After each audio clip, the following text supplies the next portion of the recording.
Hey everybody, welcome back to Event About It, the Dynamic Dialogue After Show, and I am blessed to be here in the Soliman Production Studios with Sarah Soliman herself. Thank you for having me. Thank you for being here. I'm so excited that you get to see our space and I get to meet you in person. This is a win-win. I agree. Okay, so quick reminder on who Sarah is. This bio is super long, so we're going to kind of breeze through it, but we'll link to all her things. So Sarah is the president and CEO of Soliman Productions. She's honestly one of the most involved people in this industry that I know, holds many positions with MPI locally and nationally, serving on the board of directors of Brown Girls on a Mission, a nonprofit made of minority women in business, dedicate volunteer hours to several charities in Central Florida. I love that you're doing stuff outside the industry too. It's very aspirational. Co-led the Meetings To movement with her colleague Courtney Stanley. We're going to get into that, addressing sexual harassment in live meetings and events, which is still a problem, which is incredible that we're still talking about this. Yep. And Sarah has won many awards, including 40 Under 40 by the Orlando Business Journal, Rising Star Meetings and Conventions, Industry Changemaker, Trendsetter, Smart Women Entrepreneur of the Year, all the things. So many things. We're going to link to it. So the first thing I do want to talk about, because you have so many awards, so much industry involvement, we've talked a little bit off camera about the power of mentorship. And I think you and I both have benefited a lot in our careers and industry involvement from that mentorship. Why is that important to you? So great question. Mentorship, you don't get to where you want to go without people helping to guide and direct you. And I have been very blessed to have various mentors, not only in the events industry, but outside of the industry as well. And both, I think that's key. Sorry to interrupt, but is. Having people outside of the space and outside of the industry that are guiding you and having advice, because it's so easy to get sucked into your silo. And I have a personal board of directors, is what I call them. And I think only one person on that board is actually in the event space. I love that. And I think it does give you a really healthy perspective of industries, not just our industry as event professionals. And then I also think it's important, especially as women, to have male mentors too. Yeah. I've been very blessed to have various male mentorship from the different boards that I've served on. And again, in our industry and outside of our industry, just people that I can call and pick their brain and say, hey, what do you think of this business decision? Or, what do you think of this partnership? Is this the right strategy? Or, what's your take on XYZ? So that has been super beneficial for me as I've developed my career. And then the other thing too, it's not so much mentorship, but it's kind of like studying behaviors, right? And those are things that I do, and even to this day I still do. So looking at business owners that you admire, that again may not be in your industry, but what are they doing that's working, and why is it working so well? And where is it that you're lacking in your personal or professional space that you can maybe, kind of change a little bit to meet what that person's doing. Yeah, and there's also a lot of learning opportunities. We talked about this in the podcast of there's so many things going on outside of the event space. And for me, I read a lot about social science, psychology, neurology, just buying habits of humans.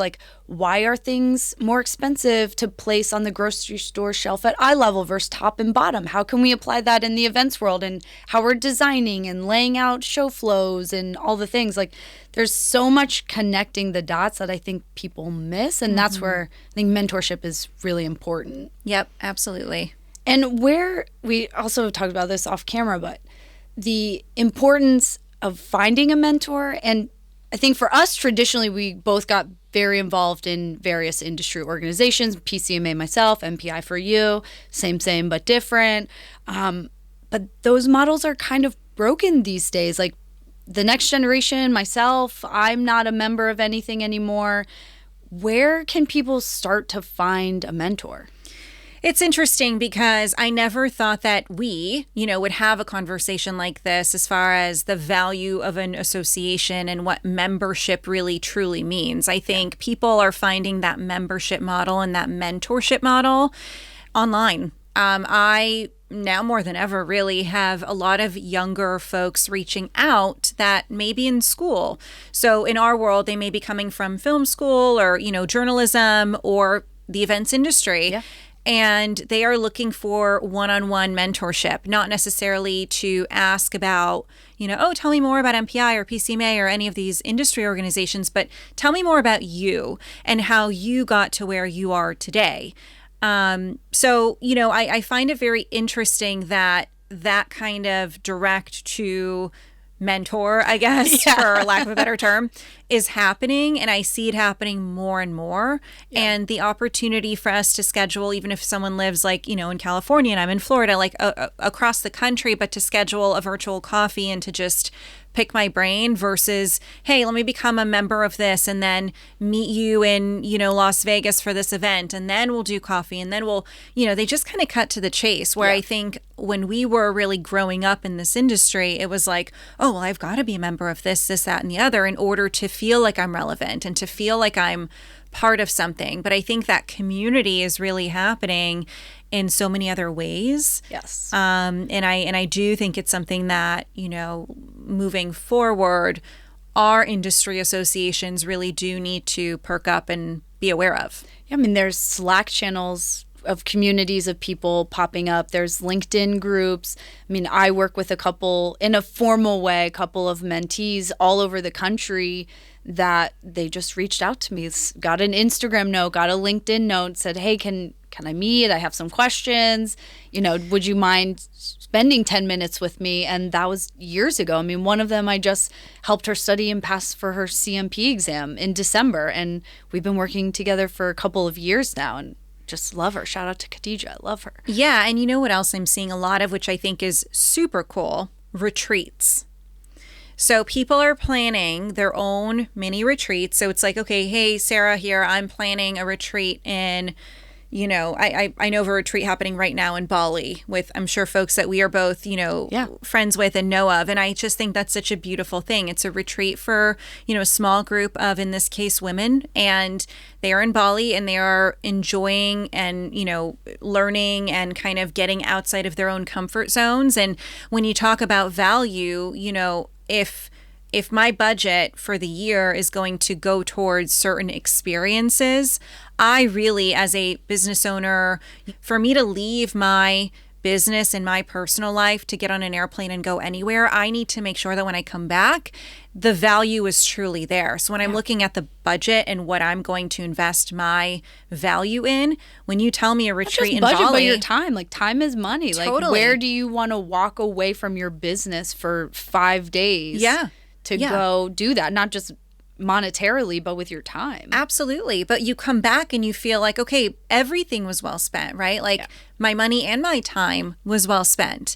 And I feel a personal and professional growth from this experience. So I think people are really craving more of these retreat style, intimate settings where you are still face to face, you are still willing to make that trip and invest in that trip, but you're just doing it differently. Yeah. So that kind of mentorship and community building is also happening in those capacities as well. And I think, again, associations really need to be on the forefront of that. Yeah, I agree. And one of the other things in terms of mentorship, and then we'll kind of shift gears here, is there are so many of your friendships that you probably don't even realize are mentorships. And I think about one person in particular. She and I have been friends, industry friends for a while. She recently moved to Montana, so we became even closer friends because now she lives, 20 minutes up the road, and it's just nice to have event people that get my job where there's not very many of us where I live. And I tell her all the time, thank you so much for all the mentorship. And she's like, we're just friends. I'm like, no, but I don't think you realize there, and I have a lot of friendships that have evolved into mentorship and people who are a couple grades above me. I mean, she's been in the events industry almost as long as I've been alive. And, we talk about that quite a bit. She's seen so much evolution. And as we're changing right now, I go to her all the time asking questions of man, are we on the brink of another 2008? What did that feel like? How do I navigate this? All this uncertainty. Is it new? Does it feel different? Because she has sort of that perspective that I don't. And I very much blur the lines of friendship and mentorship quite a bit. And I think a lot of us probably have those relationships that we don't even think are mentors. They're just friends. Yeah. But they probably could be defined differently. Yeah, absolutely. I know. And that's such a good point. I mean, I think with that, like most of my friends are mentors for sure. For sure. And they're of all ages. So, yeah, that's kind of a good segue. I mean, your colleague Courtney Stanley, I know she mentors quite a few people. She runs a couple of awards, like Top Women Awards. She has her own podcast highlighting a lot of women's success. One of the things you guys worked on together is the Meetings to movement. So tell us a little bit about what that is and why you guys started. Absolutely. Well, first off, I am so proud of Courtney. She is one of my dearest friends. We met through the industry, and I'm forever grateful for that. But we are definitely very, very close outside of the industry, too. So it's been really cool to see her blossom and really find her own path. We started the Meetings to movement a few years ago. It was pre-COVID, 2018 or so. And in chatting, her and I, over, breakfast, I think at an industry event, again, years ago, we just were sharing experiences. And I was going through an interesting scenario where I was experiencing harassment in our local chapter within MPI. And I just didn't really know how to move about it, what to do, it wasn't something I had necessarily experienced before in that way. I've experienced harassment in various forms, right? People making comments, whatever, but things that I can brush off. This was a little bit different. And just having an open dialogue with Courtney and her sharing some of her experiences, we realized okay, we're not the only ones. This is not isolated incidences by any means. Like this happens, unfortunately, too often. It does. And we, from there, just put our brains together and said, why don't we try to take this on? It was right when the Me Too movement had found its legs and, was really kind of spreading like wildfire, essentially. And we said, well, we very much have a problem in our industry, too. We do. So we put together kind of like a toolkit, if you will. And we started speaking on stages together for different organizations in the industry, both, local chapters all across the country, but then also on national stages for some of our bigger industry organizations. And it was a really awesome and well-received movement. Although obviously our movement didn't completely eradicate sexual harassment, unfortunately, it is nice to know that it was well received and that we played a small part in getting a conversation started within our industry. I think our industry sometimes tends to shy away from anything controversial and, let's not, rock the boat. Can't rock the boat too bad. Yeah. We can do it a little bit. But not too much. Let's not, piss anyone off or, offend anybody. And it was just no, this is a problem. We're offering solutions. If anyone is offended by this, then they just don't need to tune into our content or watch us on stage or whatever, right? So a really cool story, actually, kind of years later leading after the Meetings to movement, it's still being shown in some universities across the country.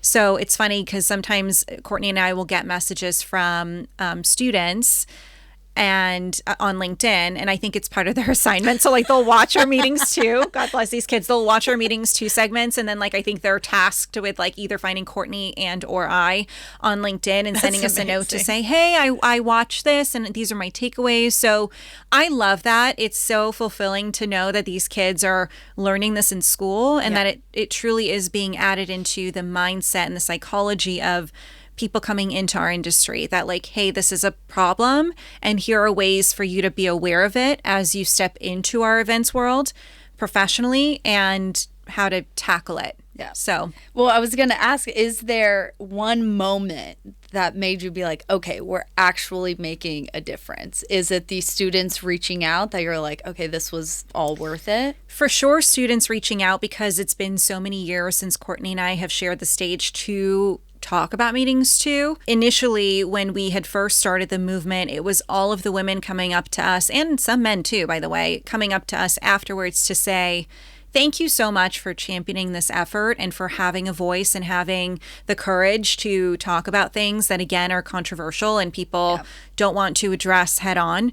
So thank you for being that voice, because, and then they'll share their story. I too have experienced XYZ. And so that there was super fulfilling. I mean, obviously, that's what you want. You want people to feel like they're not alone on an island if they've gone through something traumatic or difficult, especially when they're just there to do a job, right?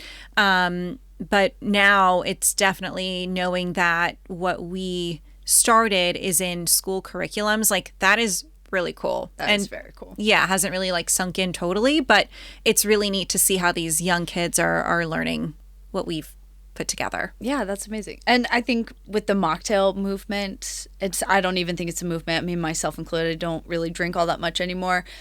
Just health reasons, all the things. I think events are going to become safer because, I mean, you put people in dark rooms with loud music, lots of alcohol, very little food. There's a plate of cheese cubes and you expect something not to happen, you know? And I think that whole narrative of events is very much going to become the odd, not the normal. And I think that leads to a lot more safer events in the future. And now these students are learning about it. I mean, you see code of conduct agreements and registration forms now. So I think you guys did a great thing. Thank you. That's amazing. Thank you. I love it. Okay, so not to shift gears on something so important but heavy, let's shift a little bit and talk about two of our favorite topics, which is footwear. I mean, you have some fabulous stilettos on today. You're famous for rocking the heels and stilettos on site. I, too, love all the stilettos. I know recently you're starting to wear some more sneakers, but what's the secret to wearing stilettos on those hard concrete floors all day long? Well, here's the thing. I am actually really short. I know most people don't realize that because they're used to seeing me in heels, but I'm 5'1" and a quarter. And the quarter is so important. It is. You gotta have it. Super important. Yeah. My license says 5'2". I don't know where that came from, but it's fine.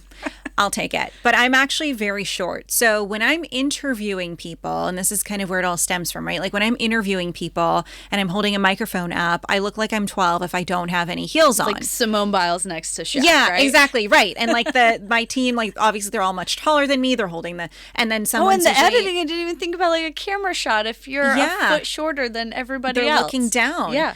So it was more so, one, I love fashion. I love, dressing up. So that's its own thing. But obviously I love comfort. And the older I get, I really love comfort. So it's more so from a production standpoint to ensure that like I'm at somewhat eye level with people. Yeah. And I can kind of conquer these interviews and look like I'm not 10 years old.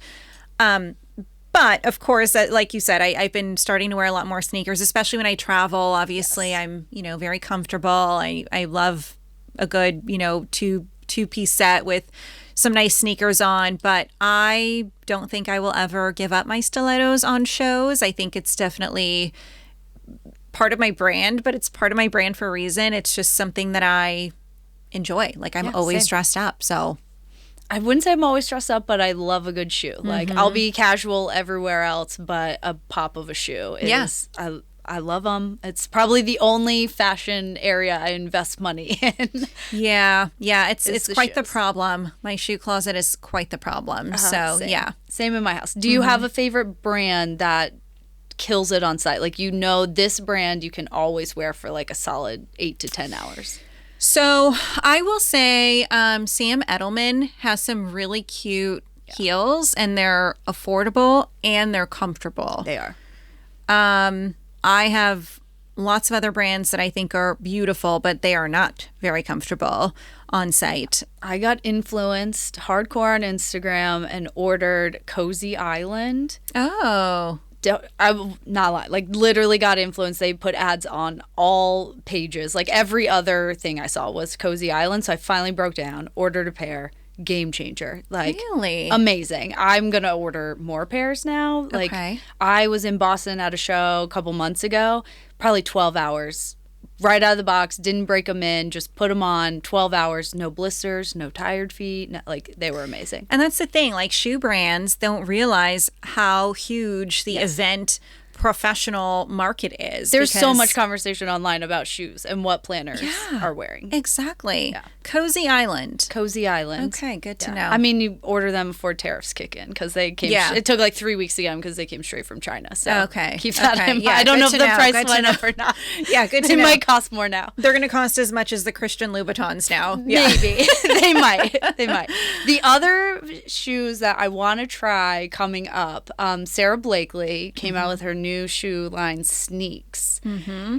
I think they're ugly as hell, but I'm so intrigued that I might order a pair to rock at IMAX. Like, I think I'm going to do a whole segment and order Sneaks and try them at IMAX. You totally should. I think I'm going to do it. You should. I think you should order Sneaks. I think you should, obviously, you've already vouched for Cozy Island and then maybe one other brand, and like wear them each day at IMAX and just do your review and see what you prefer. I think that is a huge miss in our industry for sure. It's like, tell me what's comfortable but still cute. Yes. And I wouldn't say Sneaks are cute, but we're going to try it. Okay. I think there's a way that we could style them. You can, dress them she up. wore them to red carpet. I mean, she's allowed though. I know. It's like Sarah so can get allowed. away with anything. Yeah, basically. she can basically do whatever she wants. She's a badass. Pretty much. Not to say we're not, but we're not at Sarah's level yet. We're not quite there. Not quite. Okay, so with that, thinking about being on your feet all day, you started your career in radio.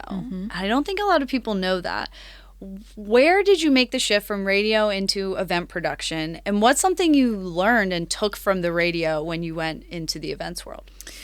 Radio was one of the best times of my life. It was so much fun, and I still have lifelong friends from So were you my on air radio production days. or No, like well, on the road? I would do some on air, like behind the scenes production, but I was also doing a lot of promotional work. Got it. I was at remotes, as they call them in radio, which are events essentially. So we would go to like the car dealerships or the, whatever, all over the city.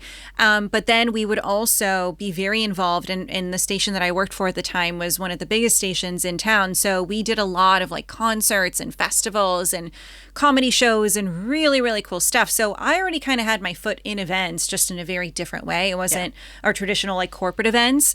But I saw how hard, events were. For example, I was in radio when the All-Star game was in Orlando. Gosh, this must have been like 2010 maybe. And we had our hands in planning so much of that. And I was exhausted. And I was from one event to the other, because it was like all over the city. Sure. And it was just such a monumental time for me. I was, like 21, 22 years old, just, kind of finding my own bearings in the world. But I learned so much from watching different elements of radio. So like the on-air talent, how they conducted themselves, and how the producers that were producing some of the radio shows back then were, and then the promotion side and, the sales department. I mean, I really kind of jumped around to different departments and wanted to learn all things about radio. So I think, the transition into events wasn't a huge shock, just because I was already doing so many events just in different ways. Yeah.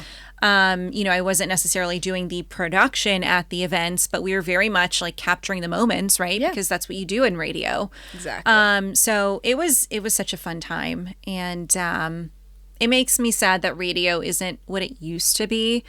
I think, especially for kids that are in school for radio television, that radio piece is really just different now. It is. But when you talk about community and really building a family, I mean, you're working with these people at all hours of the day and night because you're doing so many different types of events, and, you're at clubs and you're at this and you're at that. I mean, it was fun. It was a lot of fun for a 20-something-year-old to get her feet wet in. Yeah, I mean, I think every 20-something, when you start your career, you need a job like that. Like for me, my first job in the industry, I was a CSM at a convention center working.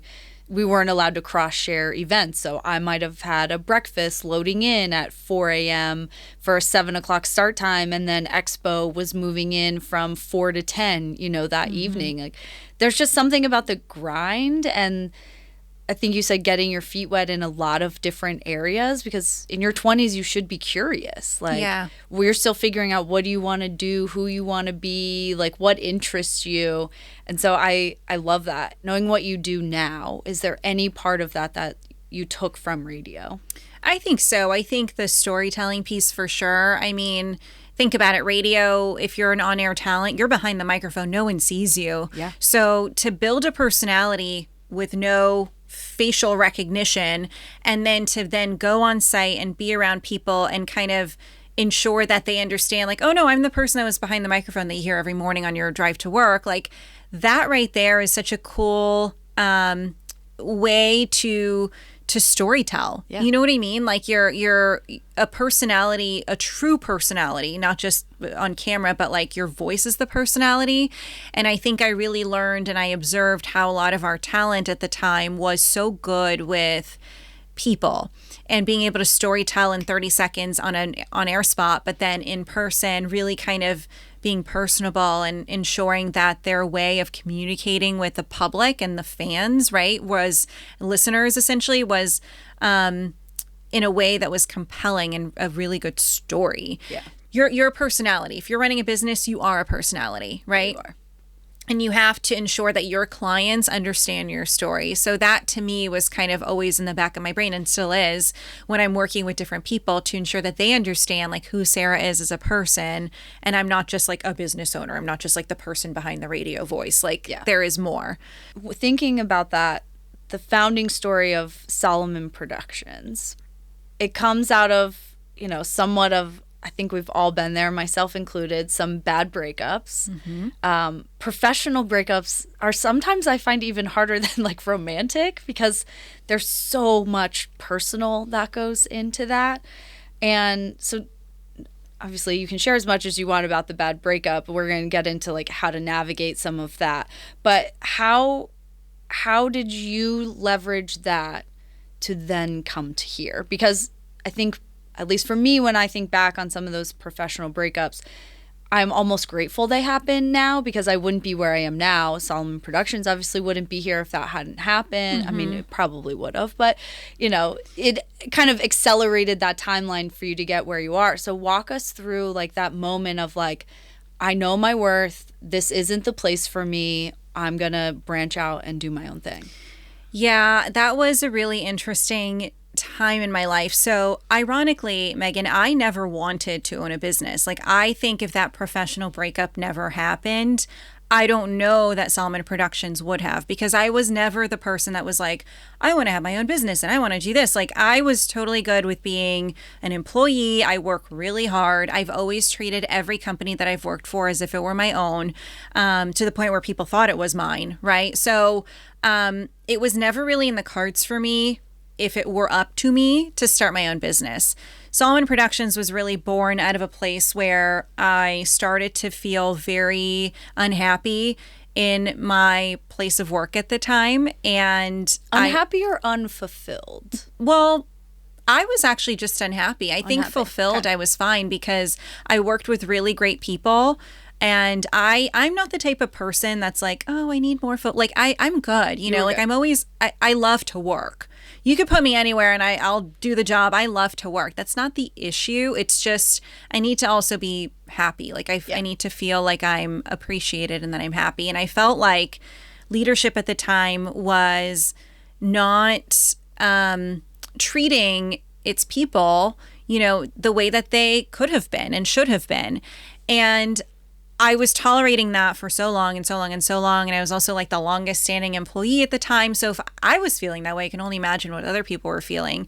And I remember one morning in particular, I was coming out of the shower. My hair was like wrapped in a towel. And I just like laid in bed and I was like, oh my gosh, I am so miserable. I don't want to go to work. And that is, again, not my personality. Like, I will show up and do whatever I need to do. And it was in that moment where I called my dad at the time and I said, Dad, I don't think I want to be in this place anymore. What do you think of, like, what if I just start my own thing? And he's like, my dad's a business owner. So of course he's like, sure, like, do whatever. I have the best parents ever. They're very supportive of whatever decisions I make. And then I said, okay, well, sure, maybe I'll give it a shot. And then if all else fails and like, this thing doesn't make any money and we can't survive and sustain on anything, then I will just go back and corporate America is not going anywhere. I have great relationships from like my radio contacts, my news contacts. Like I would have been fine. I mean, I'm unhappy here, so I'm going to leave, right? Like either way, I'm going to leave. That was like a for sure thing. So what I'm going to do next is really up to me.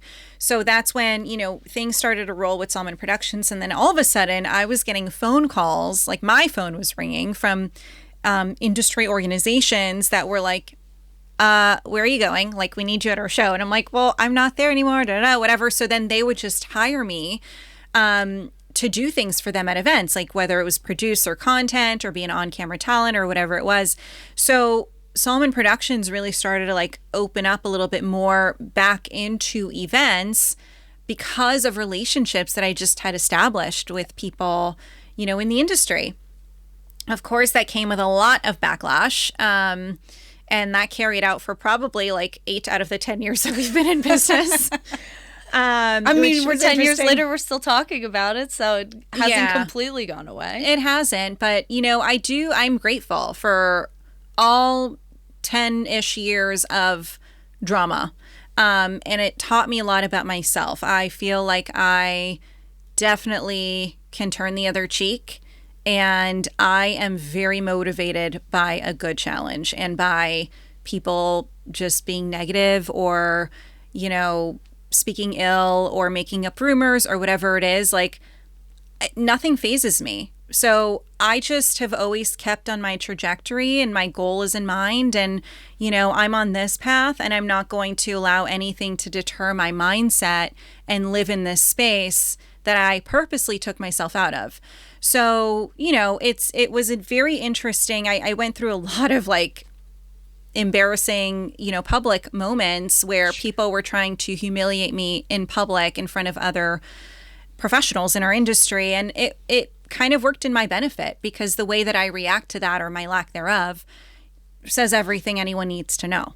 Yeah, and that was going to be my next question is how do you respond? Because it's quick to try to respond to everything when someone's putting false narratives out there about what's actually going on. It's quick to reset the narrative and say your side of it, but sometimes saying less says more. How do you navigate that? So my dad growing up my whole life, and I'm Egyptian, so we speak Arabic at home. So my whole life, my dad has always said, and it sounds better in Arabic, when dogs bark, you don't bark back. And that has always been my mindset. So that whole experience was when dogs bark, you don't bark back. Like when my dogs bark at me, I don't bark back at them, you know? So it's that. It's you can say all this stuff and you can try to get people to gang up on me and humiliate me and do whatever, but I'm not going to bark back. I'm not going to give you that satisfaction because guess what? I go to bed really well at night. Like I can sleep just fine. My head's clear, my conscience is clear, I'm good. So if that is what you live in, if that's the space that you choose to live in, it doesn't mean that I need to partake. So I've always just had this like, next. Okay, what else is out there? And at the end of the day, work speaks for itself. And like, look what you're doing versus what some of these other companies in the industry and this bad breakup company is doing. I mean, it speaks for itself, like, and where you're pivoting and doing these content days with creators and the space that they are continuing to work in. Yeah. You know? Yeah, for sure. You don't have to say anything. Like, your work is speaking for itself. Exactly. And that's very much always the mindset is like, hey, you know, we will always take a classier approach. We're always going to be a step up and we don't need to go down a level. Like, I want to be around people and businesses and business owners that are going to elevate. You know, I want to look up to people. I don't want to look down at anybody. So for me, it's always that. It's like, oh, okay, this is happening here. That's cute. What's happening over here? You guys seem much like you've got your stuff together. Like, I want to go over here. Yeah. You know, so you're the company you keep. Exactly. It's so empowering to conduct yourself that way versus to pick a fight with someone. I mean, that's just not, that makes no one feel good. Yeah. And I think this industry is so much smaller than people give it credit for. I mean, we talked about the story of how we got here today doing this interview, and your reputation is everything in this industry. Yeah. And, you know, people are going to come and go. I mean, I have had many jobs in the industry. I've left most of them on good terms, but even the ones I didn't, I'm not burning the bridge because you have no idea when that person's going to be your client, your customer, your boss, your colleague, and your reputation is just everything. And it's easier to take the high road and let your work and reputation speak for itself, because if those people are behaving that way, karma will catch up to them. Like, fully believe that, karma's a bitch and it'll get them. For sure. Yeah. And I don't wish any bad on anybody. Like, for me, it's like, wish you well. We just, and in my brain, I thought they would have been a client. I thought we were going to have a nice relationship when I made my exit. It wasn't to hurt them by any means. It's just things didn't work out the way that I thought they would, and it's fine. I mean, they made their own decisions, and that's okay. But that was definitely not my my intent for that relationship to have suffered the way that it did. And I didn't realize that it was going to turn into so much drama. I mean, I had more drama from 27 years old to probably 30, like my early 30s, than I ever had in my life. I don't welcome drama. I never had it in school. It's just not my MO. I'm a very easygoing person. I get along with literally everybody. So it was just so weird to go through drama as an adult. I'm like, what the heck is going on here? We're all adults. We are not in high school. What are we doing? And I was the kid in the room. That's the Being irony. the mature one. Yes. I'm the kid in the room. I should be the one that's like, you're not coming to my party. But what? Also, adults being like, what are you doing here? You're not coming to come. The things that I have dealt with are, I could probably write a book, but I think if there was a thing to take away, it's taking the high road. Always. Yeah, always. I think, and that's, exactly. And I hope that that's what my team took away from it. I hope, you know what I mean? It's everyone's going to go through stuff in life. And I hope that that's okay, we can always take the high road. We don't ever need to sink down to anyone's level. Oh, I love it. Okay. So some rapid fire final questions for you. These are some fun ones. Mm-hmm. What's one thing about the events industry you wish people would stop romanticizing? The glamour piece of it. I think that's such a false way of viewing and teaching future event professionals that it's this glamorous life. I mean, there is a lot of hard work and hustle that goes into it. The travel piece, even when I hire folks to join our team, it's a lot of travel, and I want them to understand that it's not glamorous. We travel, your flight gets delayed or canceled, you may have to sleep in an airport, or you may have to sleep at an airport hotel somewhere. There is a lot that comes with being in events, and I just feel when we glamorize it and we make it so that it's this kind of, it's sexier than it is, it's a false way of really promoting our industry and to make it a little bit more real. Yeah. Does that make sense? I talk all the time about, everyone's like, oh, you're going here, you're going there. And it's I've been to a lot of places. I've seen very few of them. Yeah.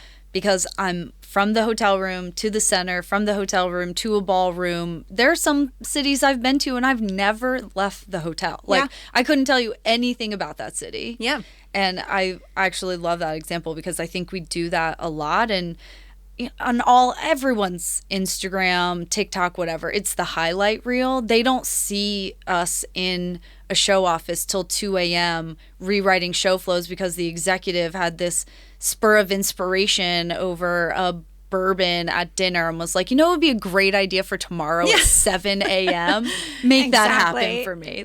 We don't share that part of the job. You just share the parties and the things and where you are and the fabulous hotels that you don't even get to enjoy. Right. The pretty receptions and stuff. It's, yes, that is very much part of it, but there's nothing glamorous about all of that. It's a lot of work. And especially as the next generation gets into the space, I just want to be very realistic about the expectations of the work, and that you're not just going to go to Las Vegas and go eat at the celebrity chef's restaurant and meet the celebrity chef. And you know what I mean? It's not all of that. Yeah. So there is some of that, but it's not all of that. There's a lot of work that goes into what we do. I also use this example a lot. I think that's why, beyond all the reasons COVID affected our industry and it sucked for event professionals, where we got our jobs were decimated and redone overnight. But there are work perks to the long hours and the grunt work that you get because of the grind that is our jobs. And then like overnight, all the work perks are gone, but the work got harder. And it got more complicated, and it pushed a lot of people into areas they never thought they would be. But then all of a sudden, you weren't getting any of the perks. You weren't getting invited to the celebrity dinners and things like that. You were just stuck at home doing all the stuff you didn't want to do. Yeah. So it just compounded the hardness of life that already was around us. Totally, yes. So much. Okay. What's a thought leader take you think is just smoke and mirrors? So like a piece of advice that gets thrown around all the time in our industry that is just not real. I feel like the whole fear-mongering around AI is a little dramatic. I mean, yes, AI can do some things, but I don't think it can do all things the way that we as humans do it, especially in events. I mean, creating human experiences I think takes a human to do. I don't know that you got to learn AI or your organization's going to go down the drain. Like, I don't know that we're there, and maybe just not yet, at least. I don't think still very much experimenting with all things AI right now. Yeah. And I mean, we use AI in our business, and sometimes it's shit. And I'm like, what the heck is this? You know, and then it actually takes me more time because I've got to go back and redo. I don't know. I just feel like it can make you more efficient in some areas, but I feel like it's more so clickbait right now than it is true advice. I mean, I think AI is the best thing to ever happen to the events industry. And this is the my soapbox, the hill I'm willing to die on at the moment is AI is making the internet even messier. And it's hard and harder and harder to tell what is real and not real online. The only way people are going to know what's real and get a real connection, like, oh my God, can you imagine catfishing now with like an actual AI bot? Like SDRs should be nervous because an AI tool can now make all your phone calls and not complain about it. Yeah. You know, and AI's the only way people are going to know things are real, the way people are going to connect. I mean, we're humans and social creatures at the end of the day is to go to events and to be face to face. So like, I think AI is the greatest thing to ever happen because it made my job that much more relevant. Like my skill set and my price point just went way through the roof because AI cannot do what I do. I agree. And I think that's the message versus the other part of it where it's like, get with AI or else your organization's going to be like completely kaput in a few years. Like, I just don't believe that. And I don't know that that's like the message. I think what you are saying is very much more the message. Okay, you've seen everything through your production lens. What's one thing that pretty much always gets edited out that you think people should keep in? We work with a lot of different industries, right? And I think when you're talking about things that can be controversial, religion, sex, I don't know. There's a lot of different like elements of content that we record with people. And a lot of times they're like, oh, you know what? That one segment about like religion, can you just like take that out? And it's like, okay, but then why did you share it? You know, I don't know. I think there's a lot of realness that we get to see and hear from behind the lens, to your point about, you know, content and different people that we record with that doesn't make it out into the world. And it's because everyone's trying to maintain an image to not get canceled, essentially. Yeah. And I get it sometimes, but sometimes I'm like, that, you know, that's the piece that you should have had there. Because that's what, if you're trying to build an audience, your audience is actually wanting to hear that from you. Well, I was going to say the piece for me in the word is authentic. We hear that so much. It's like, leave the bloopers in there. Like, leave the awkwardness in there. Like, we're all humans at the end of the day. Like, show me all the takes that went wrong. Like, yeah. I want to see some of those too.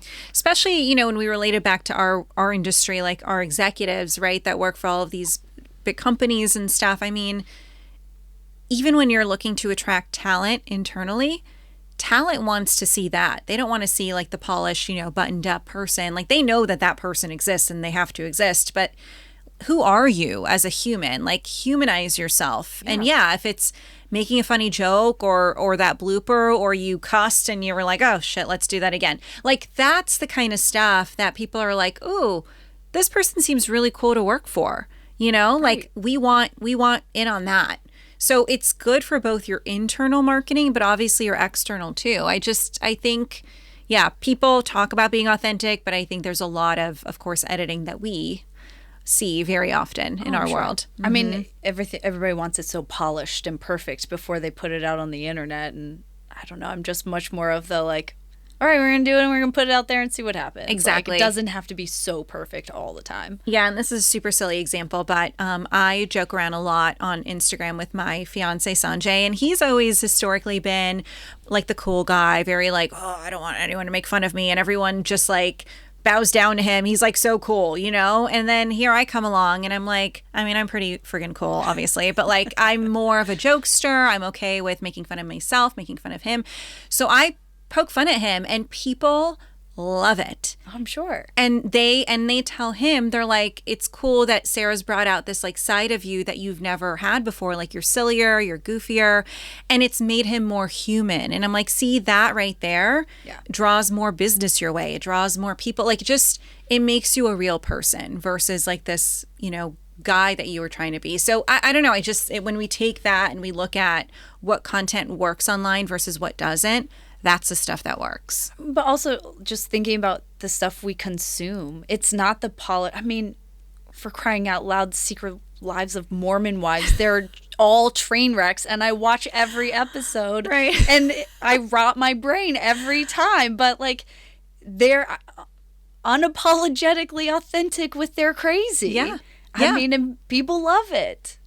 That's what people want to see. Human. Exactly. We're all a little crazy. Yeah, everyone's a little crazy. I had to learn that the hard way and just like embrace the crazy. For so long I was like, oh, my family's crazy, and then secretly realized, well, everybody's family literally is everyone crazy. is crazy. Yeah, we all are. What's the most ridiculous thing you've been asked to fix in post? To make an orange pillow more orange. Okay. It's a true story.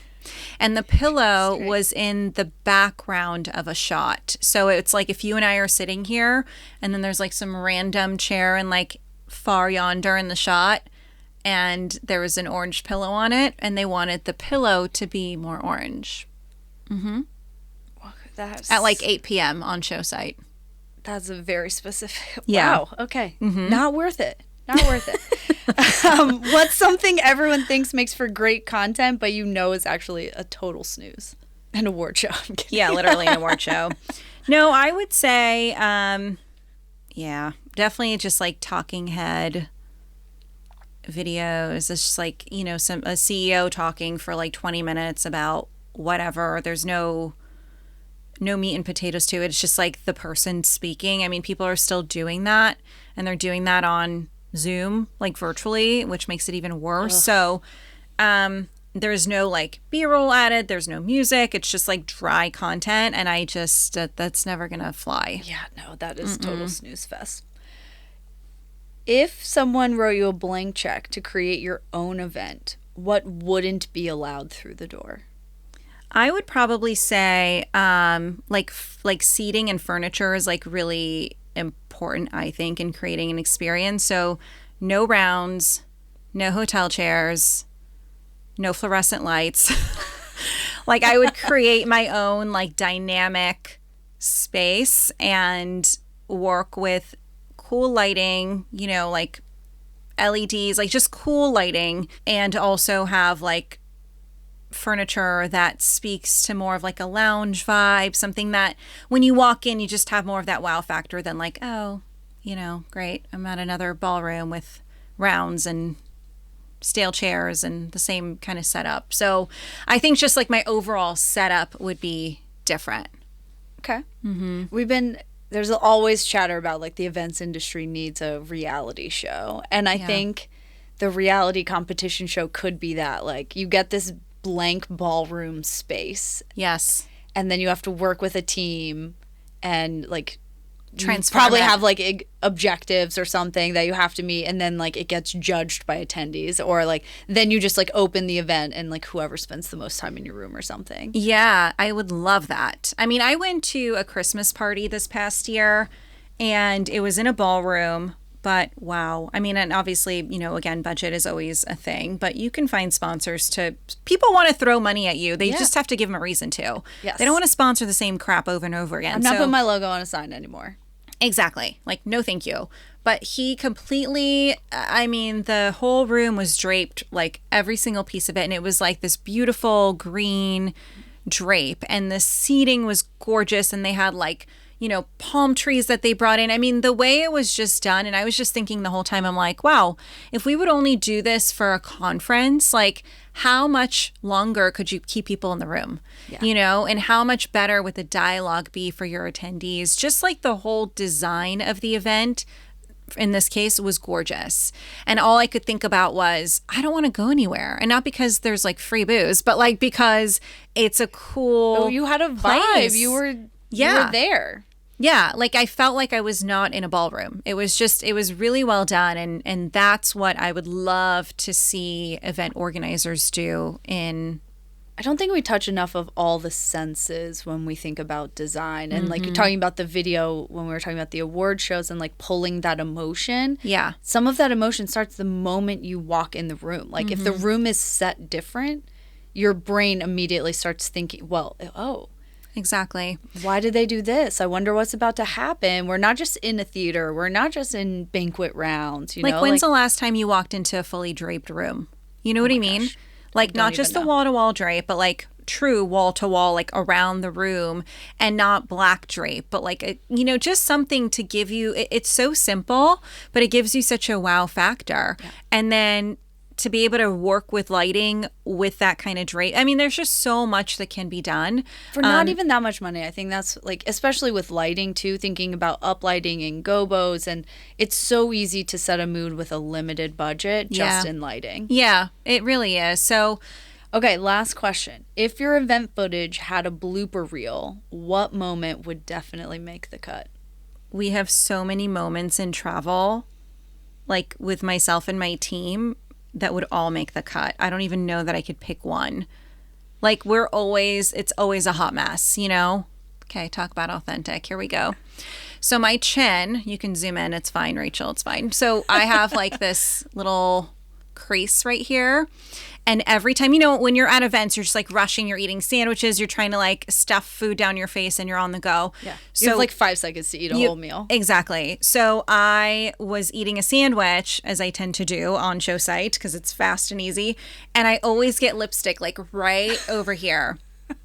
So my team thought it would be really funny to film me taking a bite of my sandwich and then to find out, like scientifically, how the lipstick gets to my chin. So we learned that my bottom lip rolls into my chin crease and leaves a lipstick stain. So therefore, I have banned sandwiches as my lunch on site ever since then. So what is your go-to lunch now? If anything that doesn't involve me biting into anything. Fork food only. Fork food only. Yes.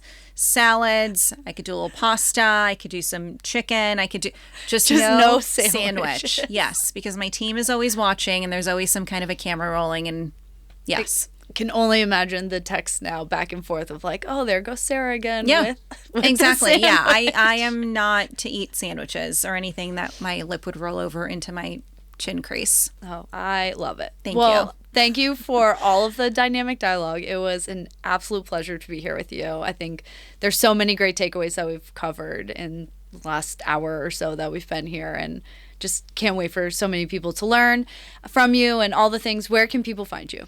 So I am very much on Instagram. So my handle is at Sarah Marie Soliman, and then also on LinkedIn under Sarah Soliman. Those are kind of like my two go-to social platforms. And then obviously via email, sarah@solimanproductions.com. Oh, well, thank you for tuning in for another episode of Event About It.